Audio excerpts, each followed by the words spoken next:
The Great War, also known as World War I, officially ended on June 28, 1919, by a treaty called the Treaty of Versailles.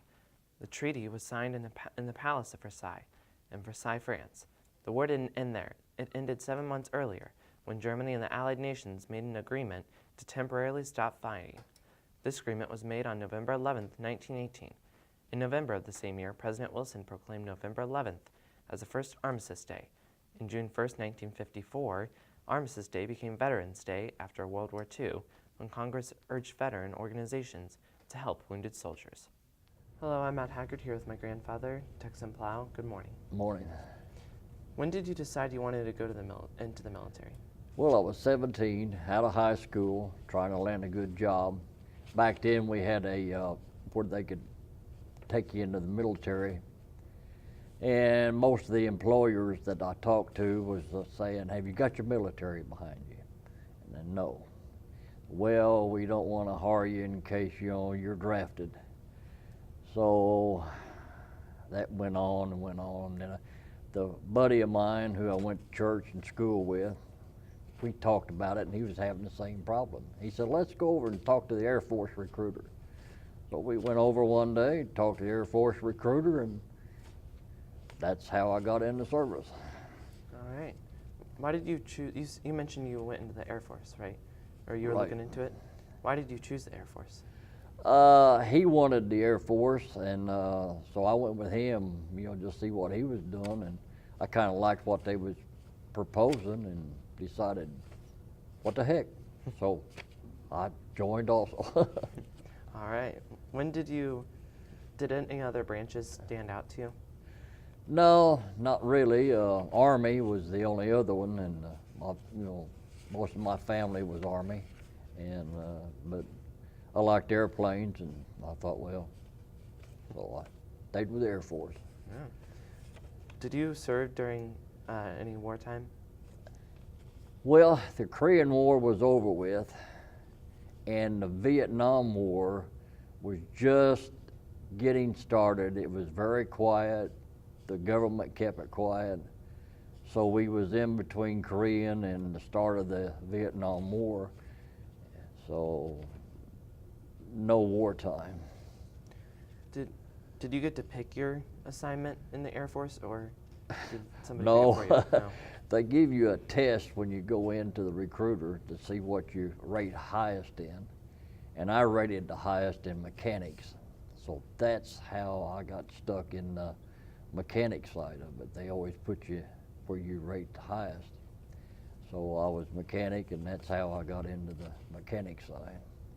So what did you do, for mechanics? Well, I worked on the B-47s, which is a bomber, and a good movie to show that bomber is called The Air Force, and Jimmy Stewart's the star of it.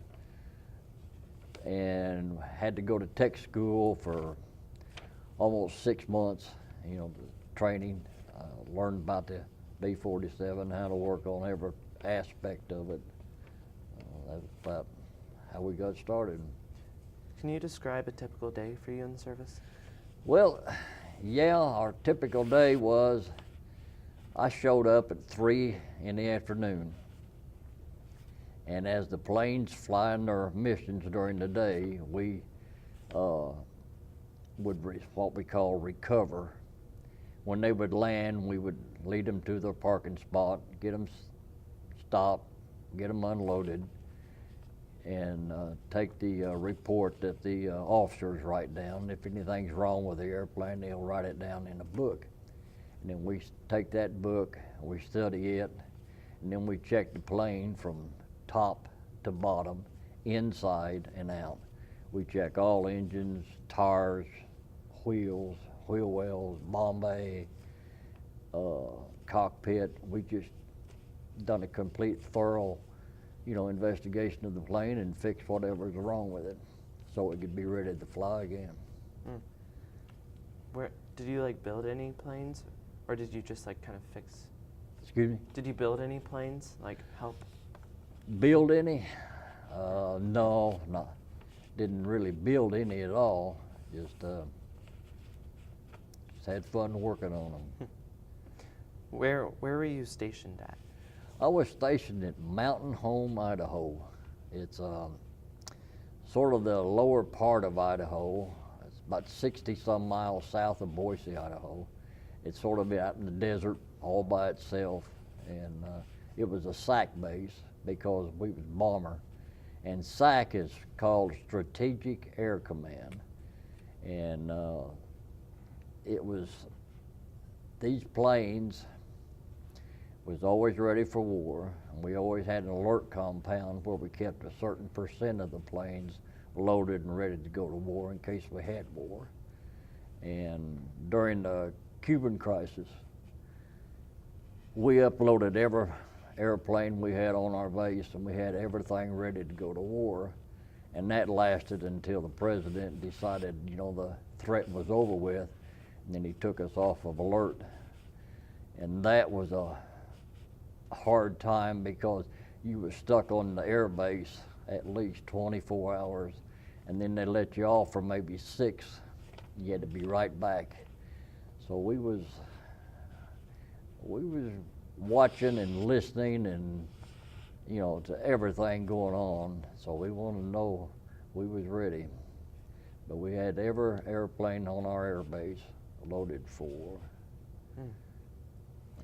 How long were you in the service? I was in from 1961 to 65, 4 years. And I was in service, like I said, when the Cuban crisis, and then also when President Kennedy got assassinated. And that was a hard time. As soon as they reported that he was assassinated, they called all of us and pulled an alert. And we had 30 minutes to get to the air base, and then they cleared off the air base of all civilian people who worked, escorted them off the base. We was on the base, and we was there until almost 3 days before I could go back home, and until they decided there was not a conspiracy, that we was not going to go to war over this assassination. So it was a hard time. Yeah. Did you live on the base, or did you? I lived on the base until I got married. We lived in the barracks, and you get up and go to chow hall, eat your breakfast, come back, you get ready to go to work. You report to work at 3 p.m. and you might get off at midnight, you might get off at 2 a.m. It just depends on how long it takes to get your bomber, back in service. And then you go home and you clean up and go to sleep, you get up and you start the whole day over again. We done that 5 days a week, and usually on the weekends they let us have off, do what we wanted to. But what does being a veteran mean to you? it means serving your country, serving and honoring the Constitution, making life like it is today, that we have the right to do what we are doing today. We have the freedom, and being a veteran and helping as other veterans have to keep this going, it was an honor, and I enjoyed serving. It's just, just a pleasure. Well, thank you for your service. You're Thank you for welcome. coming in today. Yeah. And that does it for us.